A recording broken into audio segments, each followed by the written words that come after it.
Hello, I'm Mia. Welcome to Oxford Online English. In this lesson, you can learn about how to do the Cambridge FCE Speaking Exam, Part 1.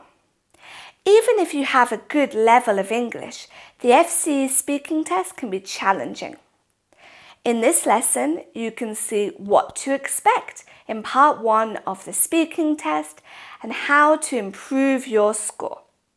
You'll see what kind of questions you'll be asked, how you can answer them well, and also some useful advice on how to feel more confident during your exam. Part 1. What to expect in Part 1 of your FCE speaking exam. What happens in Part 1? Part 1 is simple and lasts for about 2 to 3 minutes. In this part of the exam, the examiner will ask you questions about yourself. For example, where are you from? Or tell me something about your family. You could also be asked questions about your opinions. For example, tell us about a film you really like. Or what's your favorite part of the day? Different topics you could be asked about include your hometown, country, work and study, sports and leisure, family and friends, travel and holidays, hobbies and entertainment. You'll normally be asked 2 or 3 questions. This part of the test is a question and answer between the examiner and the candidates. You won't talk to the other candidate during this section, although it's really good to listen to their answers too. The examiner may ask you the same question as your partner with a simple, "And what do you think?" Or, "How about you?" instead of repeating the whole question again. If you are listening, you can avoid repeating the same answer as your partner and will show that you are following the conversation. Part 2. How to improve your score in the FCE Speaking Exam Part 1. So what does the examiner look for? In this part of the test, the examiners will look at 3 things: grammar and vocabulary, whether you can use more complex words, phrases and sentence structures, and whether your language is accurate and clear.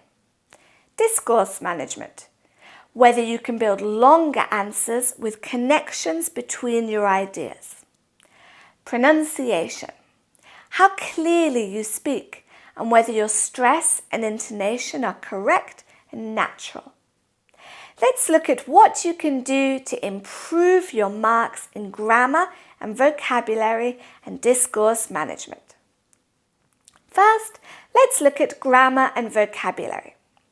You need to use a variety of grammatical structures, especially some more difficult structures to demonstrate your level. Look at the following examples to the question, where would you like to go on holiday in the future? I would like to go to Paris. It's a romantic city and I want to see it. This is a good answer.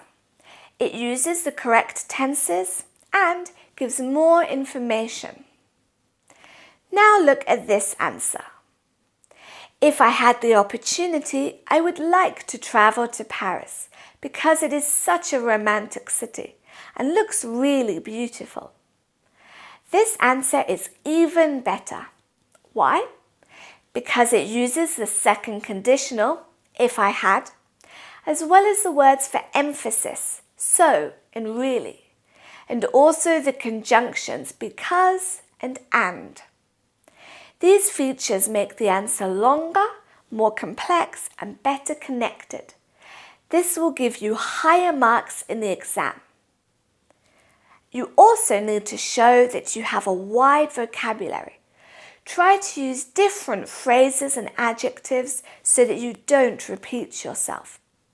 For example, learn some more advanced vocabulary related to common topics in Part 1, such as phrasal verbs, idioms, or adjectives that you can easily use in a sentence. Then, try to use them in your speaking exam. This will improve your marks and impress your examiner. Look at these example answers. I went to the cinema, but it was empty. I went to the cinema, but it was deserted. The second sentence uses a less common adjective and immediately demonstrates that you have a bigger vocabulary. Next, let's look at discourse management. Remember, that means building longer, coherent and fluent answers. How can you improve your discourse management score during part 1? Make sure you use conjunctions like and, or but. Try to also use more complex linking words like although, however, or on the other hand. These can help you connect and contrast your opinions for a higher mark. Look at the following sentences. I'm going to meet my friend later today. We're going to go to a shopping centre. I'm going to meet my friend later today and we're going to go to a shopping centre because it might rain. On the other hand, if the weather's nice, we might go to the park instead. The second sentence uses the simple conjunctions and, because, and on the other hand, to connect the ideas. This sounds more fluid and natural. This will give you a higher mark in your discourse management score as you will sound more like a native speaker. Another important part of discourse management is fluency. It is important to avoid hesitations where you can. One way to do this is to use an expression to give yourself more time while you think. For example, that's a good question. Well, let me think. Let me see. This will make you sound more natural and avoid hesitations. Part 3. How you can appear more confident. Naturally, you might feel nervous before your FCE speaking test. This is normal, but it can also affect your performance. So let's look at some ways that you can feel and appear more confident in the exam. If you're confident and positive, you will make a good impression on the examiner and also find it easier to talk naturally and fluently. Warming up. It is a good idea to warm up before your speaking exam so that you are more relaxed when you begin. A good way to do this is to speak to the other people waiting with you in English. This way, you are already used to speaking in English when you begin the exam and don't have to suddenly change languages. Smile. When you meet your examiner, smile. Be friendly. If you smile, you immediately appear happy and confident, even if you're extremely nervous. If you're positive and friendly with the examiner, they will respond well to you, and this will help you feel more comfortable around them. Remember to smile naturally. You don't want to scare anyone. Body language. Your body language can say a lot. Remember to sit up straight and look at your examiner when you're speaking to them. Making eye contact makes you appear more confident and in control. It's also a good idea to turn to your partner and listen when they speak. These simple things will improve your marks in the exam because you are showing that you have good communication skills and are interested in what people have to say. Try to speak naturally. This is really important as when you're nervous, you might try to speak too quickly, which can lead to mistakes and also make you difficult to understand. Make sure you speak naturally and clearly to avoid this. This will also help you get higher marks on your pronunciation as you'll be understood more easily. Be yourself. My most important tip is to be yourself in the exam. It's okay to make jokes or use humour or express your opinions. Showing your personality instead of trying to be some kind of FCE robot lets you express yourself well in English, and the examiner will see this. Remember that in part 1 of the FCE speaking test, the examiner will ask you about familiar topics, for example, your home or family. This will help you to relax and be yourself from the beginning of the exam. Part 4. Sample questions and answers.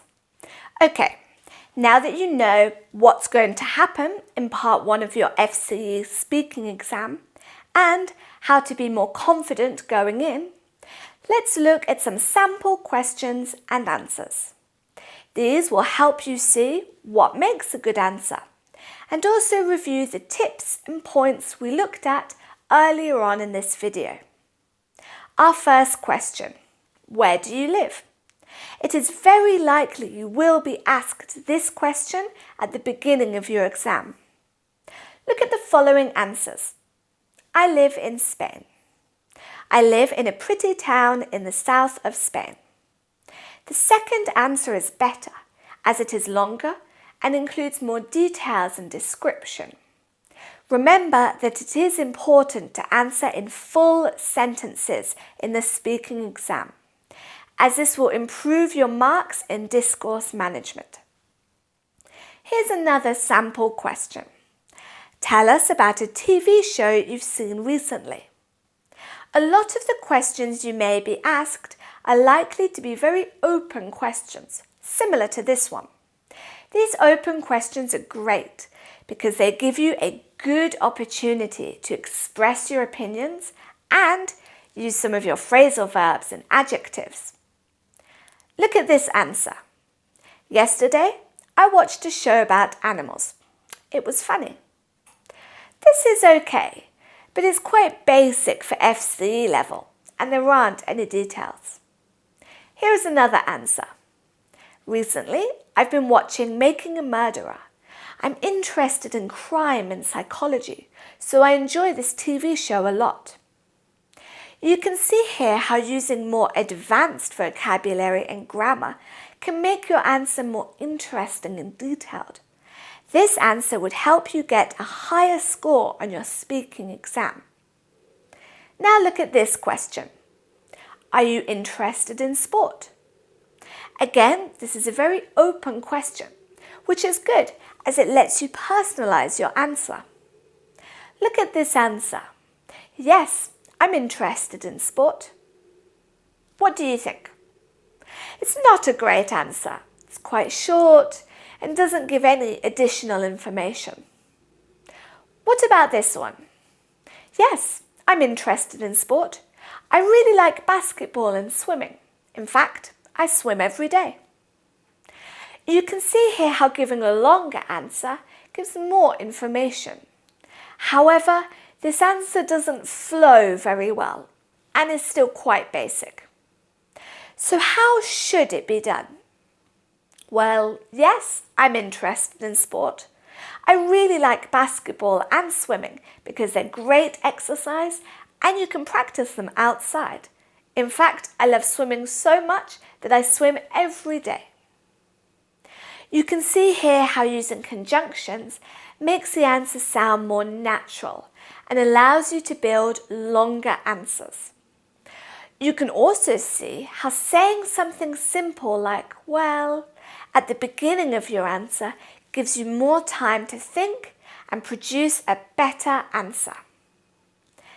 Now that you've seen some example questions and answers, I hope you have a good idea of what to expect in part 1 of your FCE speaking exam. That's the end of the lesson. Thanks very much for watching. I hope you found it useful. You can see more of our free lessons on our website, oxfordonlineenglish.com. See you next time.